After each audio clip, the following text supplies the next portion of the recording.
Шығысында Алматы, батысында Түркістан, солтүстігінде Ұлытау және Қарағанды облыстары мен оңтүстігінде Қырғызстанның Талас пен Шу облыстарымен көршілес болып табылатын облыстың аты қазақ ақыны Жамбыл Жабайұлының құрметіне қойылған.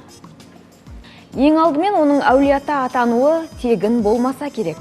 Жамбыл атамыздың есімі облысқа берілгенде оның әруағынан шошып, пойыздан түсе сала тізерлеп отыра қалып, әулиеатадан кешірім сұрауы содан.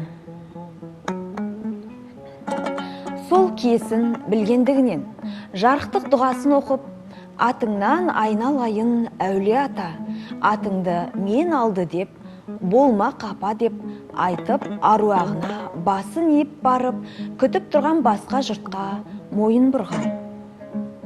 Қызыл жолбарысы бар Жамбылдың өзі де тегін адам емес қой. Ол кісінің есімі облысымызға берілуін кездейсоқтық деуден гөрі